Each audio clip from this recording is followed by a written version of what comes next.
Death. It's a word that carries so much weight, so much mystery. It's the one inevitable part of life that we all must face. It's the ultimate mystery, right? The final frontier that no one has truly come back from to tell the tale. It's something we all think about, whether we admit it or not. The curiosity, the fear, the wonder, it all swirls in our minds. What happens? Where do we go? Do we just cease to exist, our consciousness snuffed out like a candle? Or is there something more, something beyond our understanding waiting for us on the other side? These questions have haunted humanity for centuries. From the dawn of civilization, we've been obsessed with the afterlife, with what lies beyond the veil of death. Religions offer their own interpretations. Some speak of heaven and hell, others of reincarnation, and some of a peaceful oblivion. Each belief system provides a different answer, a different comfort to the unknown. Philosophers debate the nature of consciousness and the afterlife. They ponder whether our essence, our soul, continues on or if it dissipates into the cosmos. But no one knows for sure. Despite all our advancements in science and technology, the afterlife remains an enigma. But what if there were clues? What if scattered throughout history and across cultures there were hints about what happens when we die? What if some people had actually caught a glimpse of the other side? I'm talking about near-death experiences. Near-death experiences are fascinating. People who were clinically dead, but then came back. They often describe seeing a bright light, feeling a sense of peace, or even meeting deceased loved ones. These individuals were on the brink, teetering between life and death, and they returned with stories that challenge our understanding of reality. And they came back with incredible stories. Stories that defy logic, that make us question the very fabric of existence. These stories, man, they make you think. They make you wonder if there's more to life than what we see. If there's a grand design or a cosmic plan. They make you question everything. What if death isn't the end but just another beginning? What if the answers we've been seeking are closer than we think, hidden in the experiences of those who have touched the other side? Near-death experiences, or NDEs, are more common than you might think. Studies suggest that millions of people around the world have had them. Imagine that, millions. People from all walks of life, different cultures, different beliefs. And yet, their stories often share striking similarities. They talk about things like out-of-body experiences, feeling like they're floating above their own bodies, traveling through a tunnel towards a bright light, feelings of peace, joy, and unconditional love, encounters with deceased loved ones. These stories, they're too weird, too specific to just be random firings in a dying brain, right? One of the most common elements of near-death experiences is the tunnel of light. This phenomenon has been reported by countless individuals across different cultures and backgrounds. It's a universal experience that transcends the boundaries of language and belief systems. People describe it as a warm, inviting presence. It's as if the light itself is alive, radiating a sense of comfort and safety. This light seems to beckon them, offering a sense of peace that is often described as indescribable, like a beacon, drawing them in. This guiding light serves as a focal point, a destination that feels both familiar and mysterious. It's a journey that feels guided, almost as if there's an unseen hand leading the way. Some say they feel a sense of euphoria as they travel towards the light. This euphoria is often accompanied by a profound sense of relief, as if all the burdens of life are being lifted away. It's a feeling of pure, unadulterated joy. Others describe it as a feeling of coming home. This sensation is often so strong that it eclipses any fear or anxiety they might have had. It's a homecoming that feels eternal, a return to a place they have always known but somehow forgotten, like they're finally where they're supposed to be. This sense of belonging is profound, filling them with a deep sense of purpose and understanding. It's as if all the pieces of their life's puzzle have finally come together. What's at the end of that tunnel? No one knows for sure. The mystery of what lies beyond remains one of the most intriguing aspects of these experiences. It's a question that has fascinated humanity for centuries. But those who have been there and back often describe it as a realm of pure consciousness.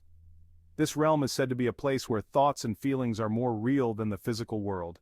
It's a state of being that transcends our ordinary understanding of reality, a place of love and understanding. In this realm, love is not just an emotion but a fundamental aspect of existence. It's a love that is unconditional, all-encompassing, and deeply transformative. Think about that, man. A place of pure love and understanding. Sounds pretty good, right? Imagine a world where every action, every thought, is guided by love and understanding. It's a vision of paradise that offers hope and inspiration to all who hear about it. Let's talk about Colton Burpo. He was only 4 years old when he had emergency surgery. During the surgery, Colton's heart stopped. He was clinically dead for several minutes. When Colton woke up, he told his parents that he had gone to heaven. He said he met Jesus, who sat him on his lap. He described seeing angels singing. He even saw his miscarried sister, whom he had never met in life. Colton's story became a best-selling book and movie, Heaven is for Real. Now, I'm not saying you have to believe it, but it's a pretty wild story, right? A 4-year-old kid describing things he couldn't possibly know. Section 5. The woman who met her deceased father.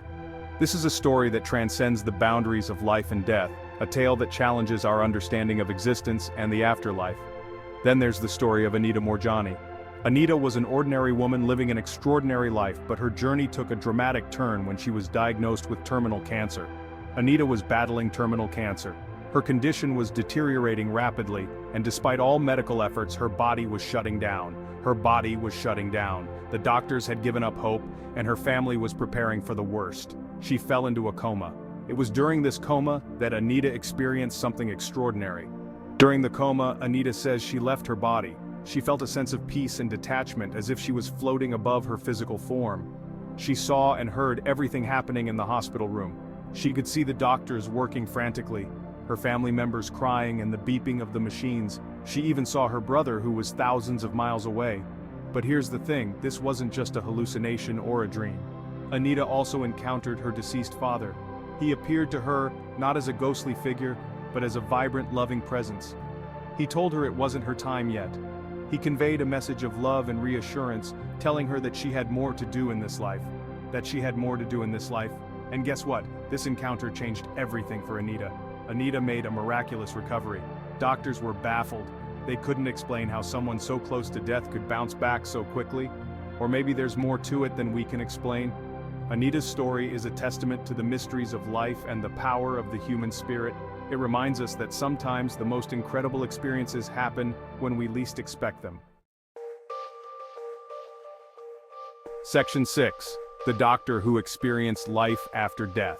Now you might be thinking, Joe, these are just stories. Anyone can make this stuff up. Okay, fair enough.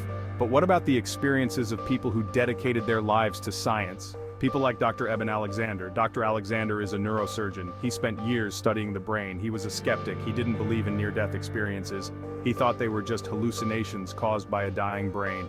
Then Dr. Alexander contracted a rare form of bacterial meningitis.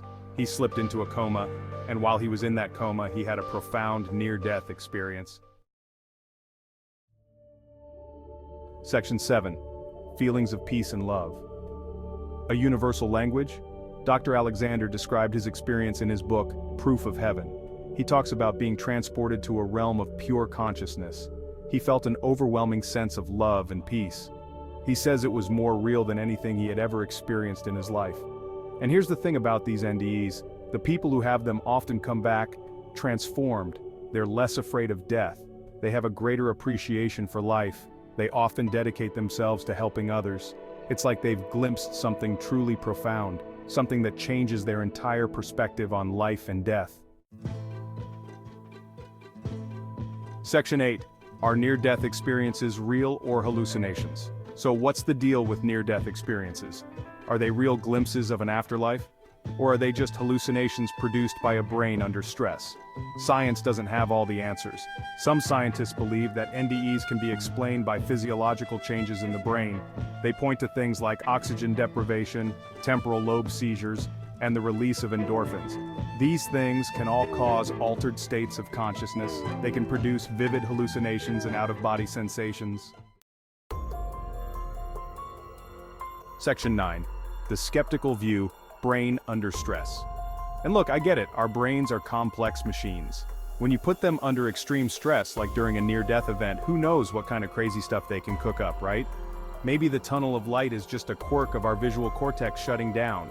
Maybe the feelings of peace and love are just a flood of endorphins. Maybe the encounters with deceased loved ones are just our brains trying to make sense of the situation. Section 10, beyond science, a matter of belief. But then again, maybe not.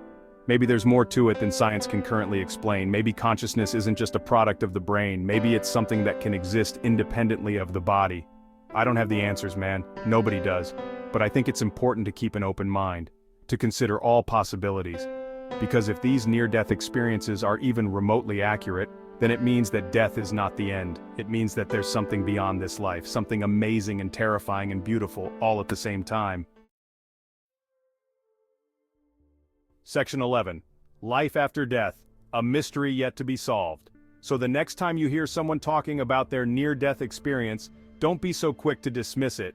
Listen with an open mind. You might be surprised by what you hear, because these stories, they force us to confront the big questions, the questions about life, death, and the nature of reality itself.